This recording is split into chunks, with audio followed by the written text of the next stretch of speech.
સુરતના અડાજણમાં અપહરણ અને લૂંટની ઘટનામાં મિત્ર જ આરોપી નીકળ્યો। 2 આરોપીની ધરપકડ કરવામાં આવી છે। એટલું જ નહીં, ઝડપાયેલા આરોપીઓ પાસેથી રોકડા રૂપિયા 11,000 રિકવર કરી બાકીનો મુદ્દામાલ રિકવર કરવા તપાસ હાથ ધરી છે। સુરતના અડાજણમાં કાપડ વેપારી પાસેથી તેના મિત્ર અન્ય સાગરીત સાથે મળી લૂંટનો પ્લાન બનાવ્યો હતો। વેપારીનું અપહરણ કરી રૂપિયા 10 લાખથી વધુની રોકડ રકમની લૂંટ ચલાવી હતી। આ લૂંટની ઘટનામાં પોલીસે હ્યુમન સોર્સ અને સીસીટીવી ફૂટેજના આધારે ગુનો નોંધી મુખ્ય આરોપી સહિત 2 શખ્સોની ધરપકડ કરી છે, જ્યારે અન્ય 3 શખ્સોને પણ વોન્ટેડ જાહેર કરાયા છે। આરોપીઓની પૂછપરછમાં સમગ્ર લૂંટનો પ્લાન આરોપી સંજુ ખુરાનાએ બનાવ્યો હતો। સંજુ ખુરાના ભોગ બનનાર કાપડ વેપારી ફૈઝાનનો મિત્ર હોવાનું બહાર આવ્યું હતું, જે આરોપીએ પોતાના અન્ય સાગરીત સાથે મળી લૂંટનો આ પ્લાન બનાવ્યો હોવાની હકીકત જણાવી હતી।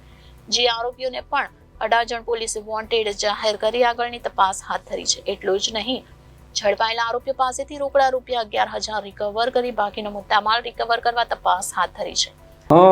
ગઈ તારીખ 22/2/2024 ના રોજ ફૈજાન જાલિયાવાલા કરીને એક ઇસમ જે છે એ પોતાના ઓળખીતા પાસેથી 10 લાખ રૂપિયા રોકડા લઈ અને એના મિત્ર જે છે નવાજભાઈ એમને આપવા જવા માટે નીકળ્યા હતા।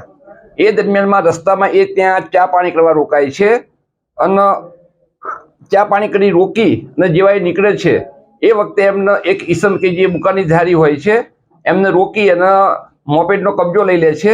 ફરિયાદીને ત્યાં બળજબરીથી પાછળ બેસાડી દે છે અને ત્યાંથી એનું અપહરણ કરીને લઈ જાય છે અને ત્યાંથી એ બાગબાન સર્કલ પાસે ત્યાં લઈ જઈ ઊભું રાખી અને ફરિયાદી સાથે ઢોલ ધપાટ કરી અને જે પૈસા અંદર જે મોપેડની ડિક્કીમાં હતા 10 લાખ રૂપિયા રોકડા એ લઈ અને ભાગી જાય છે। આ ગુનામાં તપાસના કામે એક સંજુ કરીને આરોપી છે અને એક રાકેશભાઈ કરીને એક આરોપી છે। આ બંને આરોપીની આ ગુનામાં આજે અટક કરવામાં આવ્યા છે।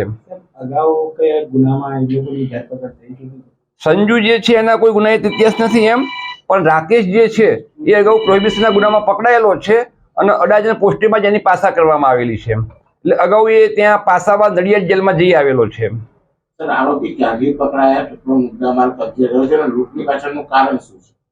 લૂંટની પાછળનું કારણ તો જો હાલમાં એક તપાસ ચાલુ છે। લૂંટનો જે હેતુ જે છે ખરેખર એમ એ તો આર્થિક મૂળ તો એ પૈસા પડાવી લેવા માટેનો છે લૂંટનો હેતુ। તો હાલમાં તો જે તપાસ ચાલે છે એમાં લૂંટનો હેતુ તો એમને જે પૈસા જે છે એ લૂંટી લેવા માટે જ એમને લૂંટ કરી છે।